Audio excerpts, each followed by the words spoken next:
Hi everyone, welcome back. I'm Michael Sandler, your host on Inspire Nation.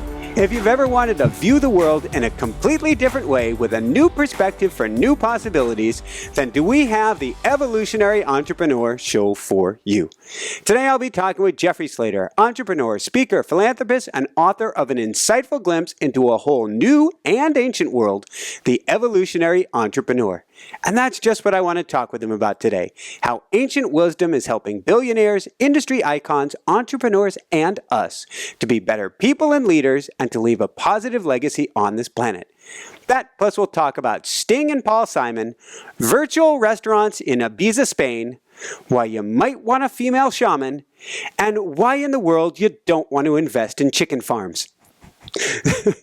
So welcome back to the show, Jeffrey. Are you ready to shine? Yeah, I'm ready. Thank you. Thanks for the introduction. Well, thank you so much for being here, and a mighty woohoo!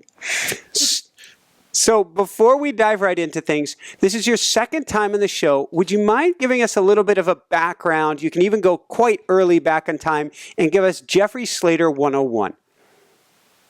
The Jeffrey Slater 101 is I grew up in Honolulu, Hawaii, then moved to Silicon Valley, which is San Francisco, then moved to Australia, and grew up in a very entrepreneurial family.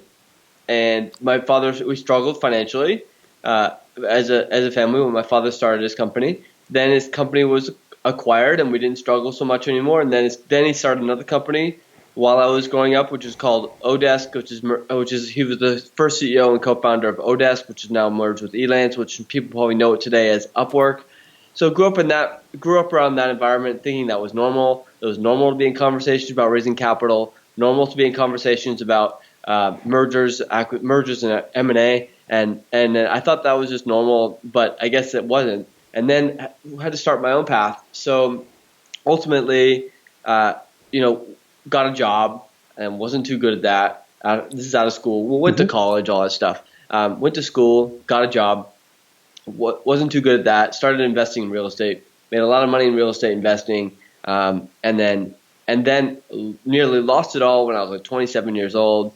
Was with millions, and then I decided that what I really love is working with people. So started presenting and speaking, and I got asked to do that, and then 3 million people, 13 different countries later, presenting on some of the biggest stages in the world, people like Tony Robbins, DeMartini, Sir Richard Branson, and many more, about having a life by design and business and how they work together. And then, of course, along the way, I got many opportunities to sit on boards and consult high-level executives and invest in great opportunities, and that's how that leads me today.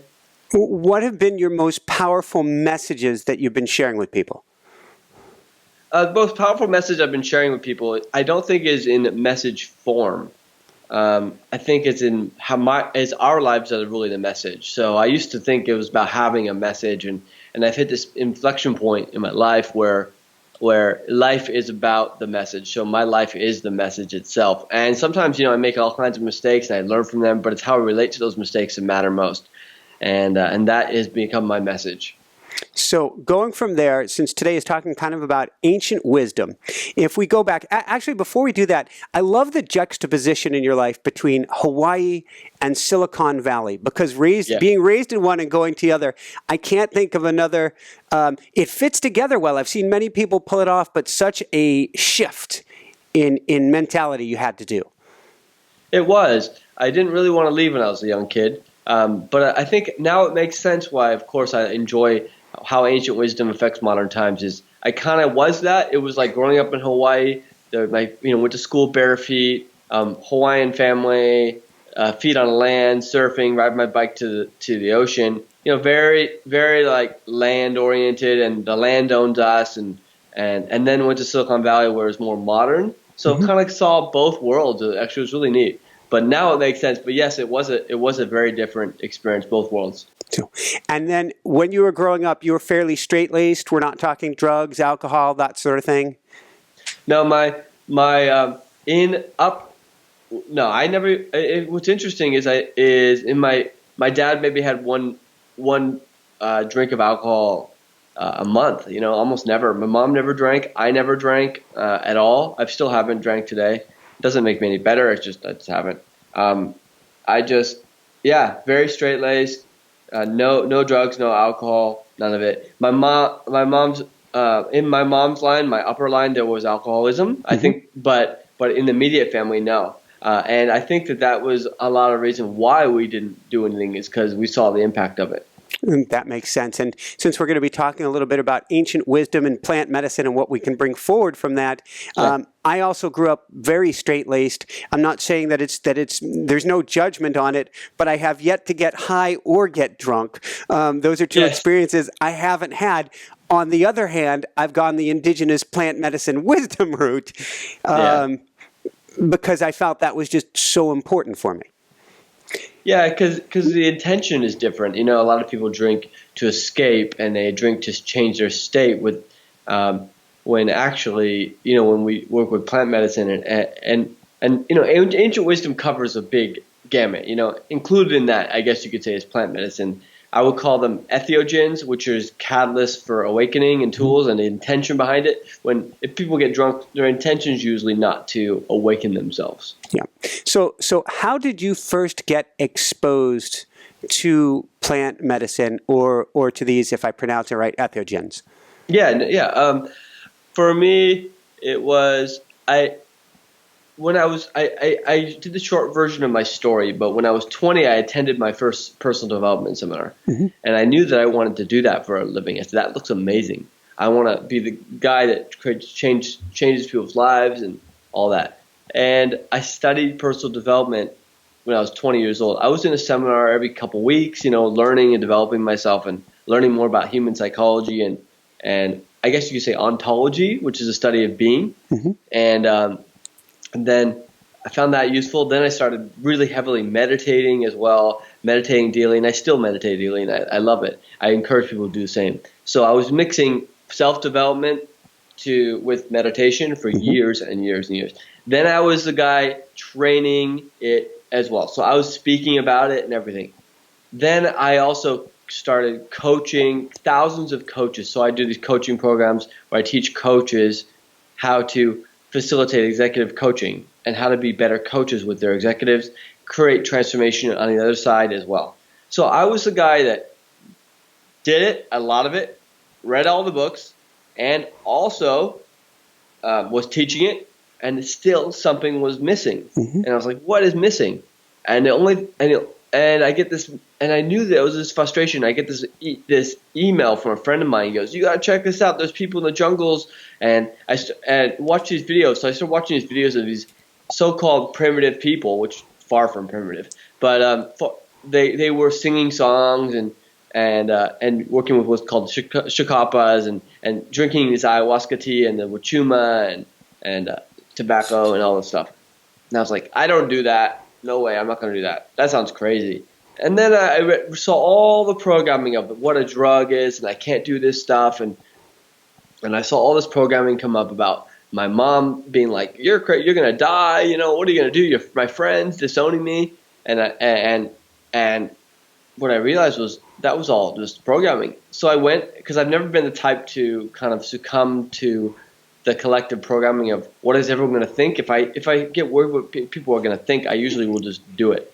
But what gave you how did you switch from this is crazy, I'm not going to do it, to there might be something here? Yeah, thank you. Here's how I switched. I was in a meditation after I saw that video. I was just meditating, you know, daily, like daily routines, and for like 2 weeks I kept hearing, go to the jungle, go to the jungle, go to the jungle, and it wouldn't leave me.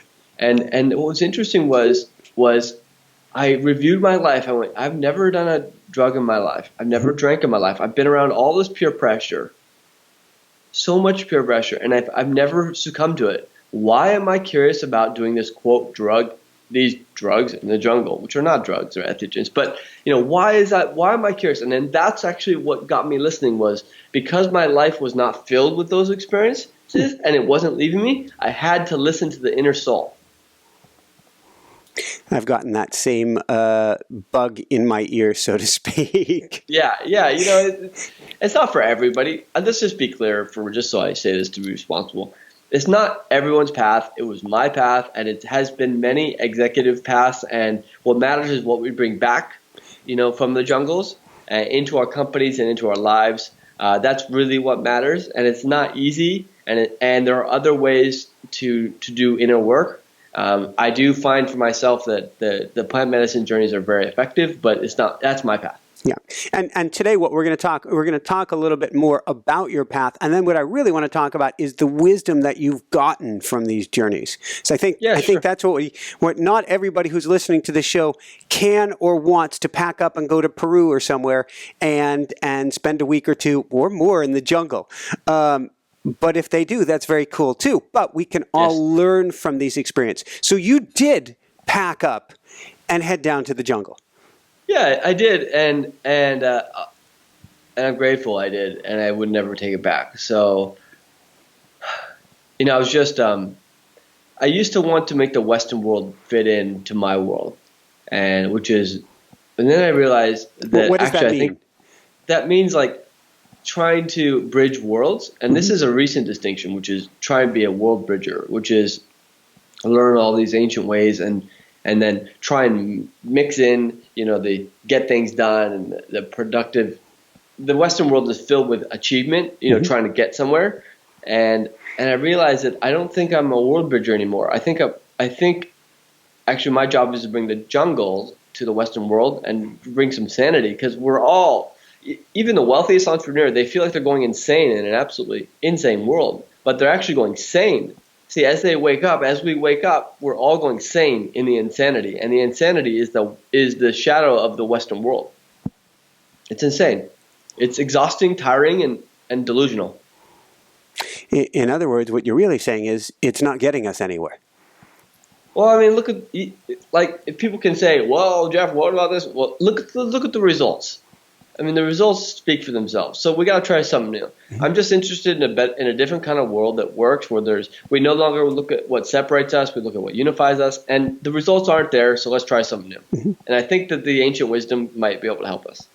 So you go down there. How did you prepare for it, and how nervous or scared were you? I was terrified. Still am.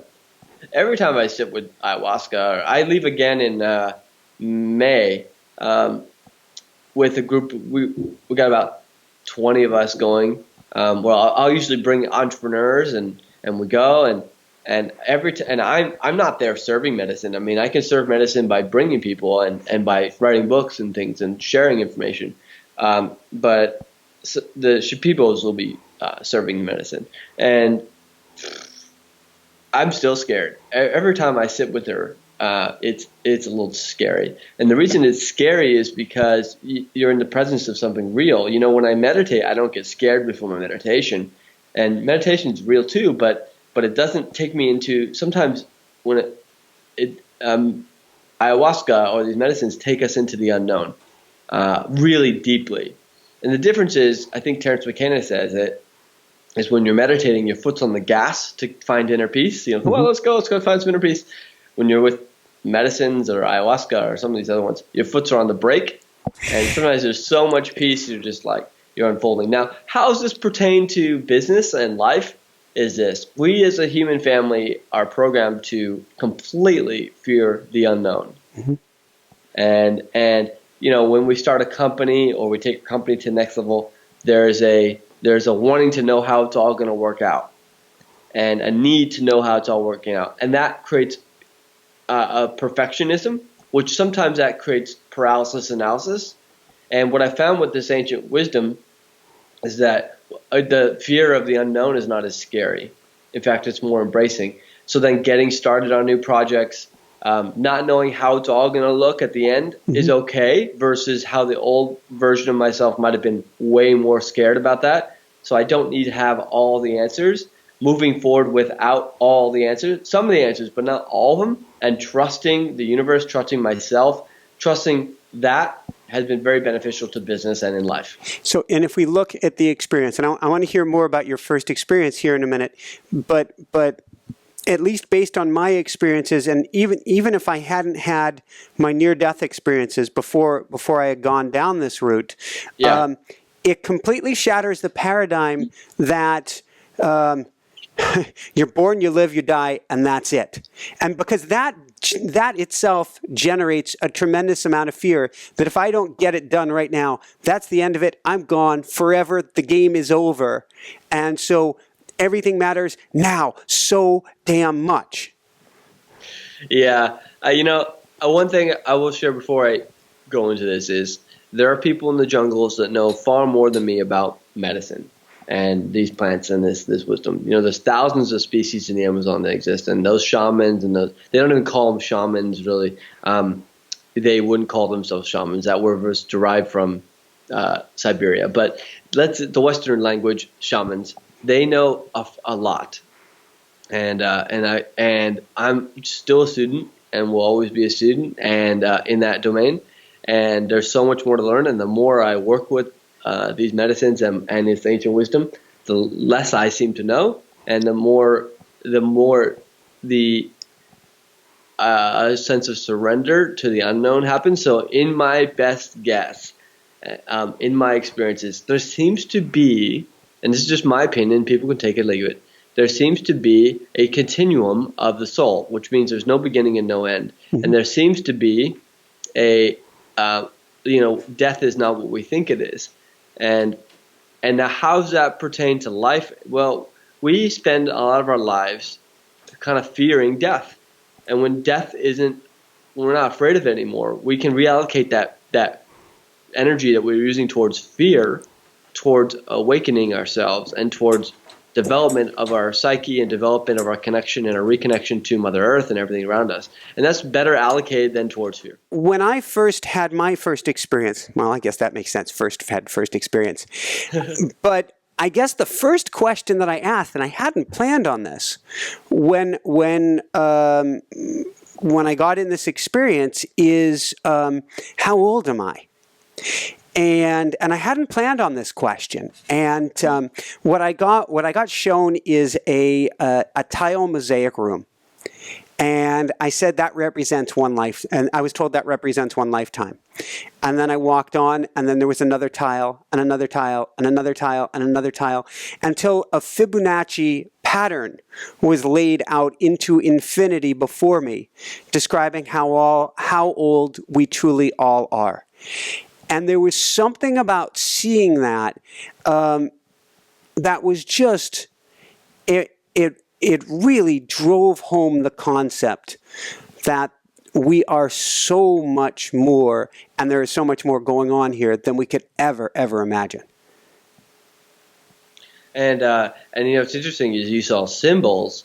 This language that we use is as English language is what is derived from a language of commerce, which mm-hmm. is designed to separate us when we talk, and so it's just human like the language itself. This is why they tend to kill off old songs and old languages very quickly. Mm-hmm. It's because they actually are closer to the languages of the universe. And if you go to the Shipibo people, which is in a place called San Francisco, in the middle of Peru, a couple hours down the river, mm-hmm. they speak and share the songs of the ancient songs, which are more closer to the songs of the universe.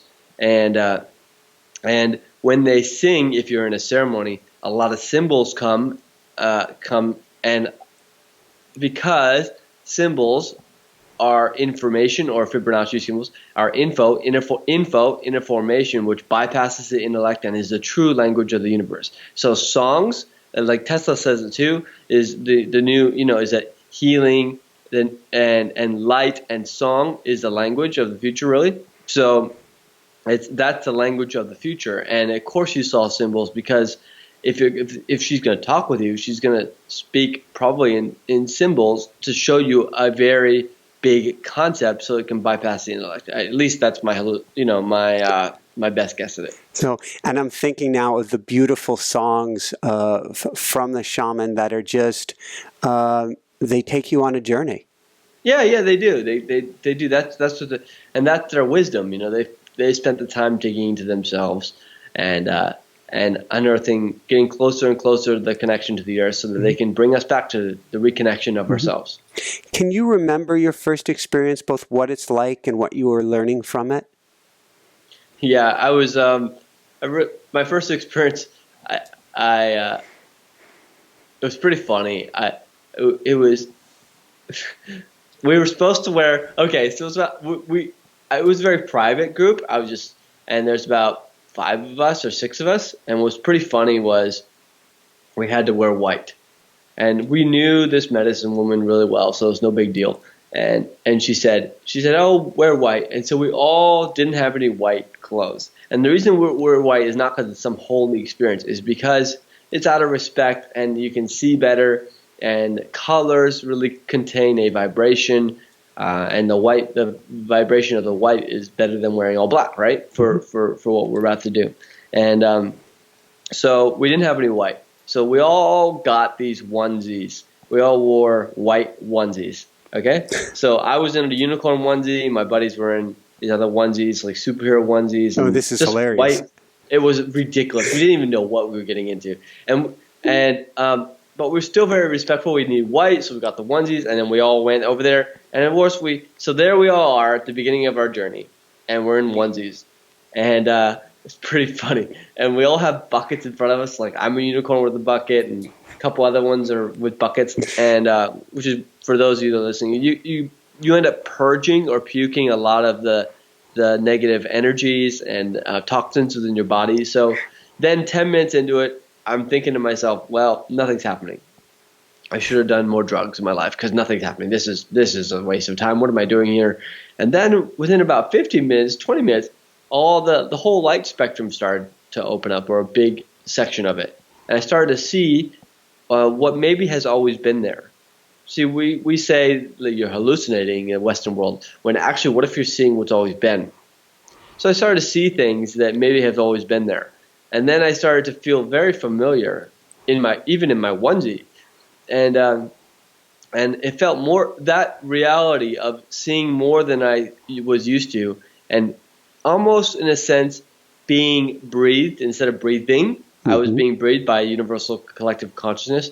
It was amazing, and I felt super familiar in that experience. And then started to get sick, started to puke, go through that. So then during the middle of the ceremony, it started to kick up an hour or two later, and everybody is on their face, in these onesies, puking and going through it, and then we're stumbling around. My first experience was amazing, and kind of the way the universe is, which is a cosmic giggle. Bunch of guys in onesies, reconnected to the universe, and at the same time having a good time, but also doing some work. Yeah, it's interesting. When my first experience started and how it ended was, and it is forever changed how I look at crickets. The sound of crickets became louder and louder and louder until it was, I can't even describe how loud the crickets were. And to me now, I associate crickets with the sound of the universe. When I'm walking anywhere in summertime and I hear the crickets, it's like I know the inside joke, because it means it was there all along. Yeah, crickets are everywhere, and what a great reminder. And I think that really pertains to the universe is always listening, and always singing. She's always singing, and the universe is always unfolding. And even a cricket can remind us of that. So let's go forward from there, I guess. And I want to talk about some of the wisdom here. What got you writing this book? I would say what got me writing this book was, I didn't know why till I wrote. It sat in my hard drive for 9 months, mm-hmm. And I wanted to get it read by a medicine woman for her approval, and it didn't really go out until she read it and made some adjustments as well, out of respect to the people and the medicines, and people will have whatever opinion they have about it. But I wrote it. Here's why I wrote it, is because I think there's one person that needs to read it. I needed to write it, and there's just one person out there, and if only one person reads it and goes to the jungle, then that's the reason I wrote that book, or does the work. And if I think a bigger level beyond that, it's there are so many Westerners that have achieved a lot, and they're the high performing entrepreneurs. And because I'm one of them, that where I so-called achieve what I was looking for, and I got the white picket fence, the nice house, all that stuff, and they're looking for something more, and I wanted them to read that book and know that. So first of all, I do not know a billionaire in my life who has not worked with a psychedelic. Neither does Tim Ferriss. So I want to break the mold and speak the unspeakable, because this is something that animals have been doing, and they still do. If you research deers and all kinds of animals, we're the only species on the planet that does not alter our consciousness for deep inner work. And it's designed to enslave us. So it's time and the most high-performing, quote, successful people in the world, they have done this work. So this is nothing new. If you eat broccoli, then ayahuasca. It's like, come on. This is ridiculous how this is not talked about. This is called being human. But the problem is being human is almost illegal in this world. Well, it is, and I don't want to go too far down there from a political spectrum, but it is when indigenous medicine is called a drug, that puts it in one category of tabooedness, and then it's put in a drug that it's considered something that's very bad, when on some level it's just helping you to get more in touch with yourself. Yeah, which is bad for business, some businesses. So, but really good for the human spirit. And what's really and when we reconnect to being human, and we strip away the cultural programming, we go back to that original premise of what it is to be human, and then we develop more empathy with ourselves and the world around us, and then that empathy increases self-awareness, and that self-awareness transmutes into the whole company that you're leading, and then you become a better leader, and it impacts your entire organization, and it helps you leave a better impact.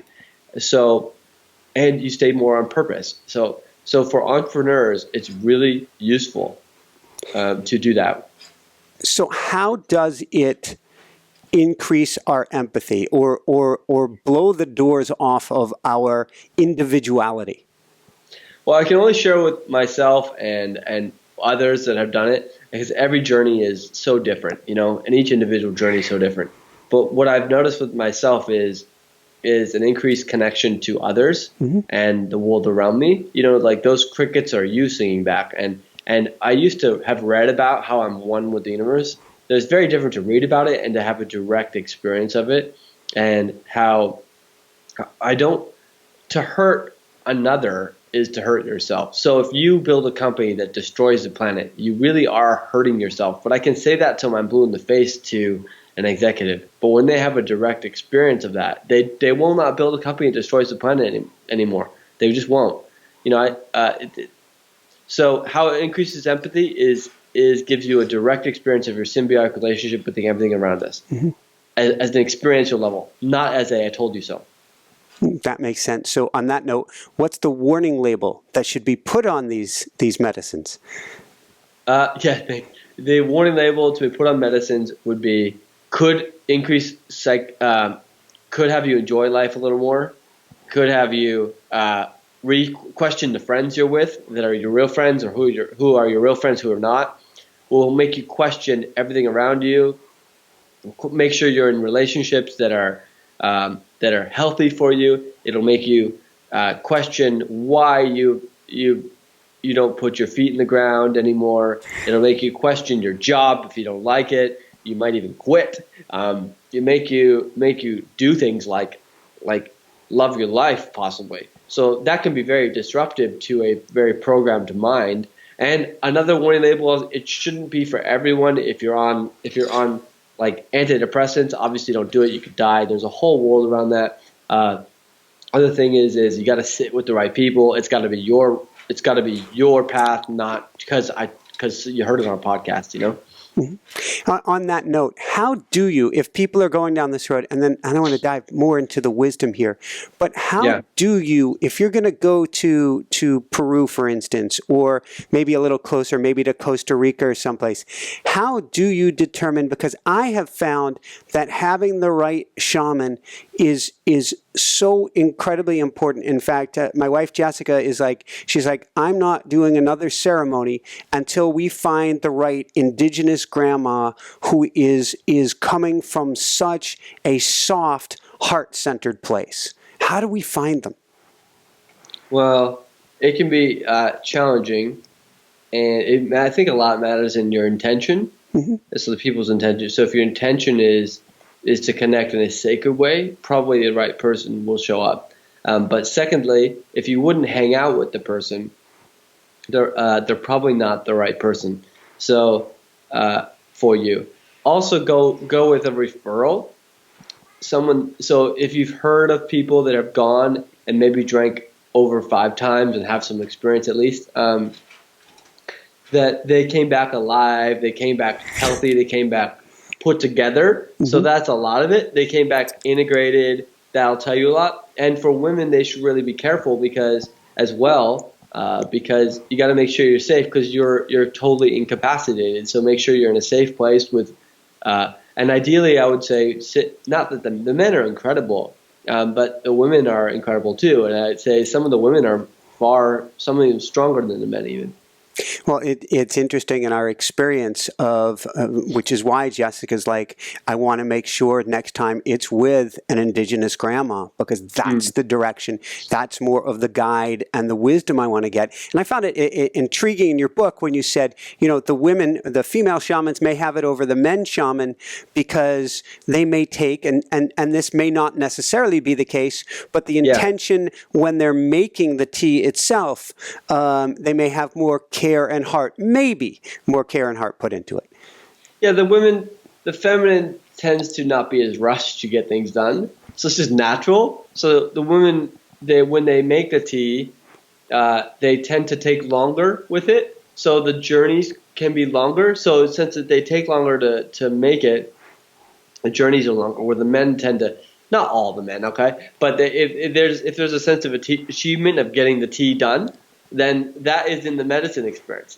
So whether it's the feminine, whether it's the men, if they're tapped into their feminine, then they create, there's no kind of deadline to get the tea done. And so the tea has a different feel to it according to that. That's just been my experience with it. And when we're talking tea, we really haven't gone into how ayahuasca is made, the combination of plant and vine, but it produces, and it takes many hours to make this tea. It's boiled, it's reboiled, as best as I know it. That's a complete layman's description. And the intention of the person making it is put into it. So what I'm trying to say is, if you're listening to this, A, don't do it on your own. B, don't find it on the web. Bingo. That's exactly where I'm going right here. That's exactly where I'm going. So please don't. When we're talking about the feminine here, what does it mean to drop into our hearts, and what have you learned about that from these experiences? Well, I learned how little I was dropped into my heart and how much more there is to go. So that was a very humbling experience for me, was realizing, wow, there's a lot more to go, and I don't know anything about this. And when I could finally reach the point of I have so much more to learn, I could actually begin to learn again. The problem was in a Western world, I had read all the self-help books, I had done all the seminars, I had, went to ashrams, I knew a lot. I was very clever. And that cleverness was getting in the way of my own wisdom. And so what I found with these medicines is it helped me go past being so clever. And there was a doorway called I have a lot more to learn that I was really afraid to go down as a Westerner. And then finally I opened that door, and the plants helped me with that, and the ancient wisdom, and I started learning about how much more there is to learn. And so how does this pertain to life and business? Is Einstein says that if we keep that curiosity in life, then we generally have more joy in life. And so as entrepreneurs and as people in business and in life, having joy in life in our hearts can greatly impact the engagement in our companies and greatly impact the productivity in our companies and our leadership. So for those of you listening that may have lost your joy and your fulfillment in what you do, connecting with ancient wisdom is very useful for that reconnection. Let's go from there. And I want to talk with you about, you had an experience with a medicine woman one time where you asked her to go easy on you. And I've had a similar experience. And she had other plans because she saw where you needed to go that you didn't know you needed to go. Yeah. Yeah, it was a big night. And I get it. And it was I think that this is when I decided that I would go one-on-one. So it was just me and her.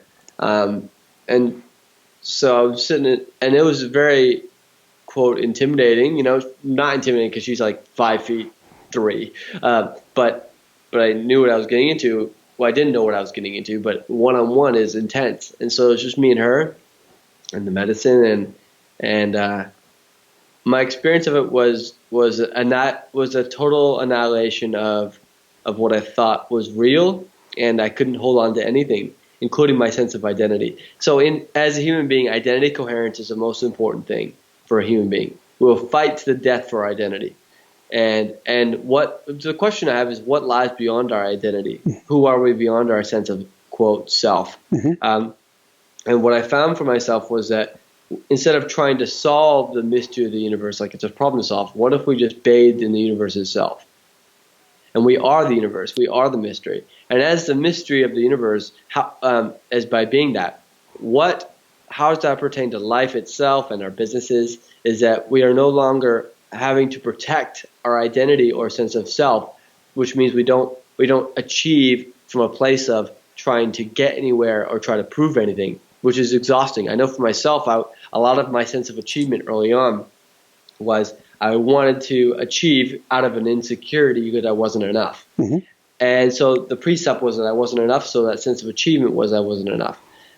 So that it drove me to succeed. Now, as I worked more and more with these ancient wisdoms, I found myself no longer driven to have to prove anything to anybody or even myself.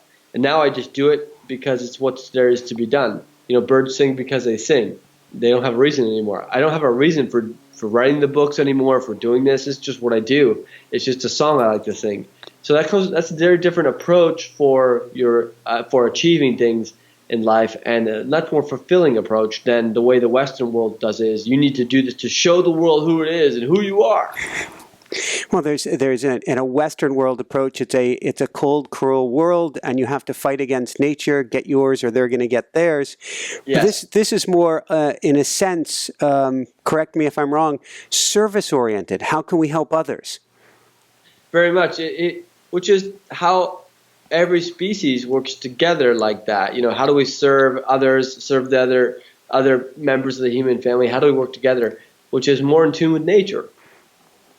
Do you know of some specific entrepreneurs, business leaders that you can share who have done this work or traveled this path in order to transform their lives?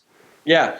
There's some obviously I can't share because the way it's done for, let's say they're in the billions, the way it's typically done is very small. I'm talking like 3 people, 4 people ceremonies. And people will say, why, Jeff, do you focus on working with the highest performing entrepreneurs? Why do you work with them? What about the other people? And I say to them, they don't realize that oftentimes I actually pay for it. Like I actually invest in it myself to get the highest performing entrepreneurs together. And the second thing they don't realize is that I only have so much time on this planet. So what I picked, there's 1,645 billionaires on the planet, and or more now actually. But essentially, they're very high leverage points. And so if we can work with as many high performing, awakening entrepreneurs, then when we get one quote billionaire reconnecting to the guy in mind and reconnecting to their symbiotic relationship with the earth around them, when they have that, it impacts thousands of people. So I just look for high leverage points. That's the reason. And And what I can say is that many of the highest performing entrepreneurs out there have worked with these. And what I can share is, people know this and it's public as well. I'll share it, is Wayne Dyer. Obviously, he talked about it before he passed. So that's pretty incredible. You know, Sting from the band, The Police and all that, he's talked about it. Tori Amos.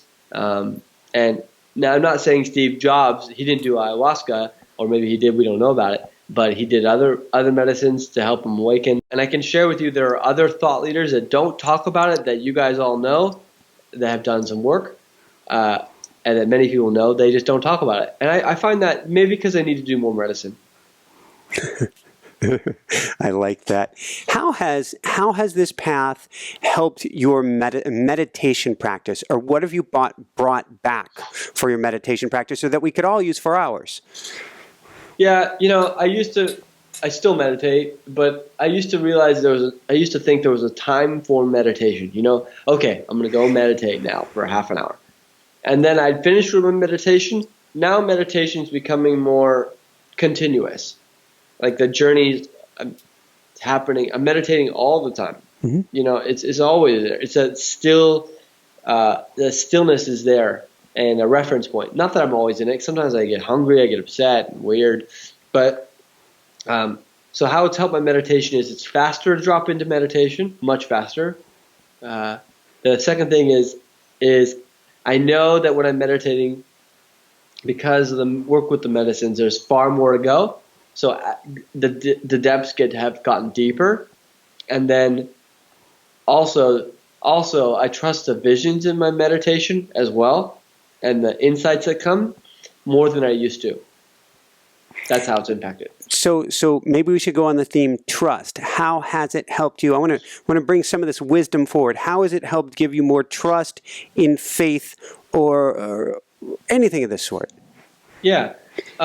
So what I realized earlier on was that I had a lot of toxins in me, and that I wasn't sick, but I was toxic. Mm-hmm. And I still ate healthy, you know, all that.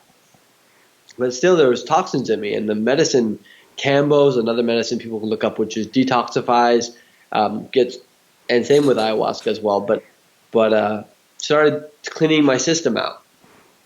And then what began to happen was, when there wasn't as many toxins, there was this like soft voice of insight that I started to hear that I couldn't hear before, because the toxins were much louder than the soft voice. And then the insight voice and this soft voice of the soul, I guess, I started to hear its voice again, which was instinct. Mm-hmm. And so as my instinct increases, then my self-awareness increased. And that's very, very good for business and for life itself, because now I like to trust my instinct, and sometimes the gut level instinct that was always been there, but I couldn't hear it. Very cool. Out of curiosity, we're writing a book on automatic writing right now, which is tapping cool. That's instinctual. Yeah, and it's interesting when I write and I ask where these words are coming from. There seems to be a definite connection with the plant wisdom going on, and I'm wondering if you do any automatic writing or journaling, or what you've found and how that relates. I don't do as much as I would like. You know, I can only do in a perfect world, I would probably do more of it. But when I do it, it's very powerful. I probably did, in the last 2 weeks, I've done it once, where mm-hmm. I just stream writing to see what happens. And the insights are incredible. In fact, it's a little bit like even this conversation. It's, you don't know where it's going to go next. You just go with it and trust it. It's like automatic writing. For me, my handwriting's so bad that it's challenging to read what I wrote. So I'll do automatic typing if I want to read it. But a stage forces, or being put on the spot forces, automatic writing. And it's amazing that when we trust the moment, what happens. So I definitely encourage people to do that, because they'll find things in their unconscious and they'll become conscious of them in their writing. And then it becomes very powerful for realizations. Woohoo! So get on it. Awesome. From there, what are one or two key, if you went with the intention into ceremony right now and said, I need to bring back 1 or 2 pieces of wisdom to the world today that Michael's going to help pipe out to the world, what are 1 or 2 key things you think they might share with you?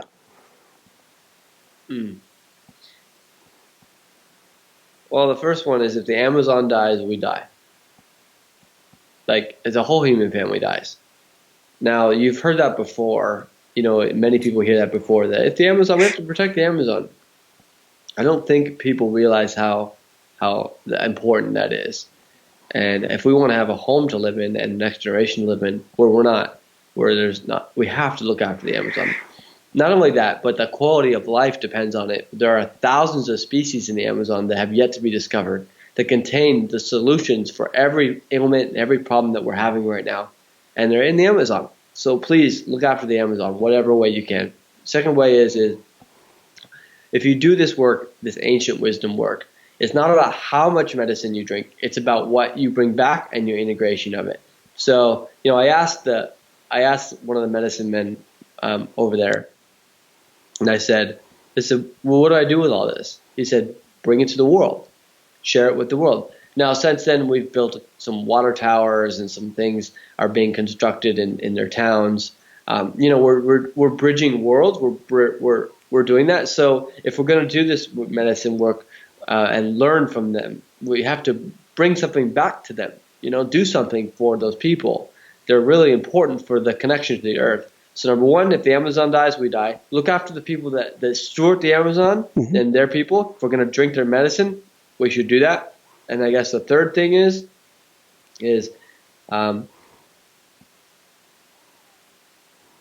we are creator beings. As creator beings, we have a responsibility to create an incredible world.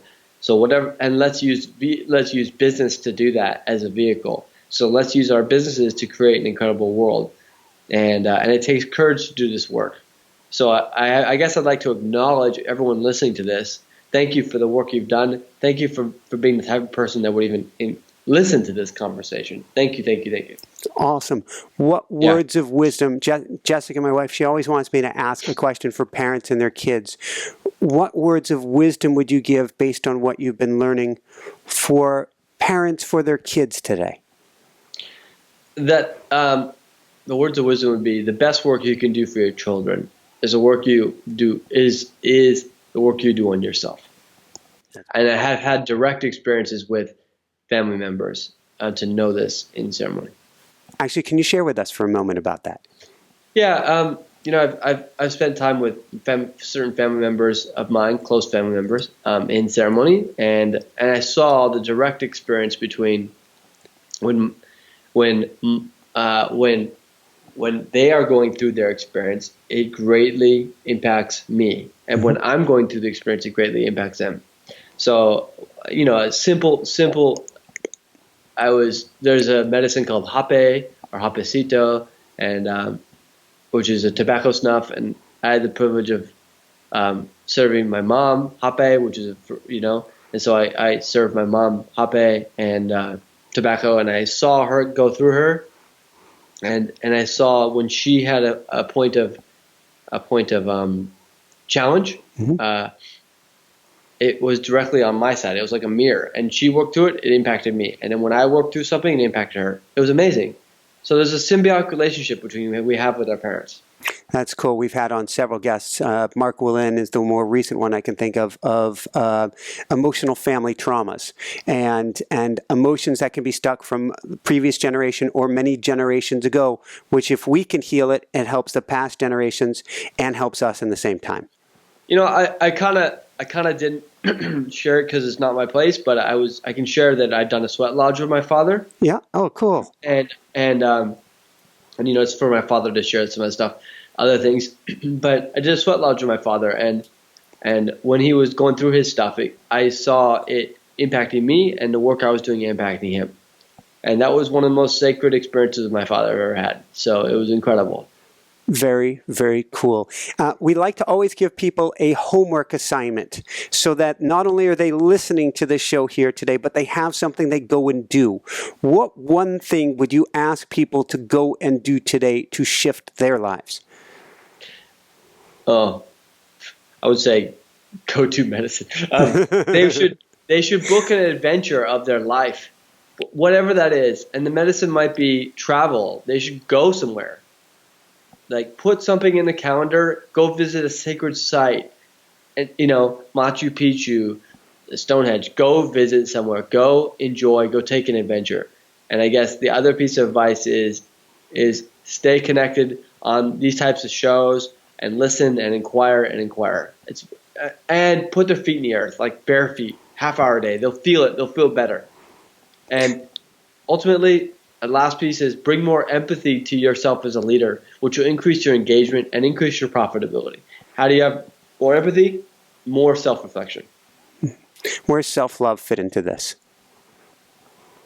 For me, I don't know where it doesn't.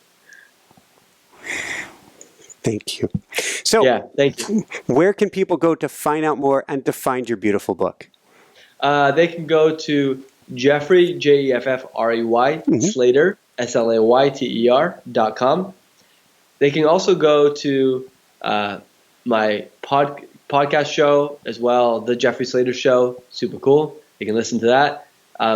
They can find my book on Amazon, which is, they can find, I will have an audio version of the book in about 2 weeks. It'll be out.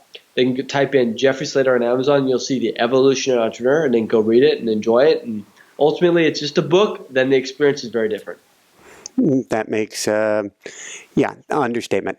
Yeah, as you do. Yep. A few last quick questions, then a real brief meditation. First off, what personally brings you the greatest happiness, or what I call the woohoo factor? It's different every day, but what does today is, I'm going to go surfing. I'm going to enjoy my day. That gives me happiness. Awesome. And in a week and a half, I won't be surfing. I don't know how to do that, but I will be playing in the waves myself. As you do, yes. And then any last words of wisdom you want to share with people today? Oh, just gratitude for everybody. Awesome. Nothing more powerful than that. Thank you so much for being on the show. Do you have a short meditation you wouldn't mind leading us in before we let you go? Sure. I'll do a very short one when you're ready. Ready when you are. So the person listening, as you slow down and you integrate the information that was shared and you mix it with your own wisdom within yourself and it starts to percolate, you start to discover that you've always had the medicine within yourself.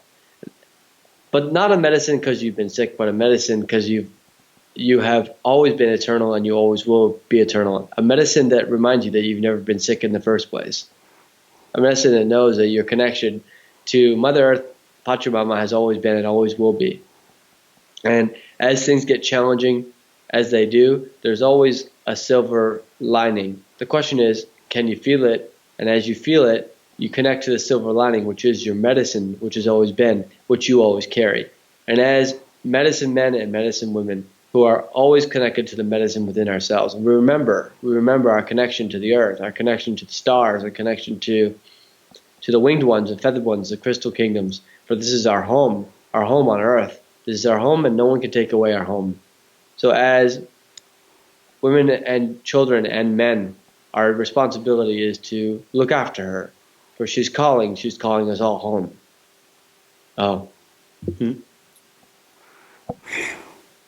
Thank you. You got it, brother. Thank you. Thanks, everyone listening. Take care of yourself, man. For everyone out there, this is Michael Sandler saying, be well, have fun, get Evolutionary Entrepreneur, and discover the wisdom of the ancients, and shine bright. Woohoo! Thank you so much, Jeffrey. You're welcome. Have a beautiful day. Enjoy the surfing. Yeah, you too. And it's always good to talk with you. Thank you, brother. Thanks so much for watching. If you enjoyed it, be sure to like below. Also, leave your comments. Have some real fun with it. Subscribe to our channel where you're going to get more great videos, more interviews coming up. And check out our website, inspirenationshow.com. That's where you'll find tips, blogs, information, videos you won't find anywhere else, and useful and helpful resources to really help you kickstart your life and to shine bright. Thanks so much again. Thank you for your support. Like, comment, subscribe. See the website. Thanks so much and have fun. Of course, shine bright. Woohoo!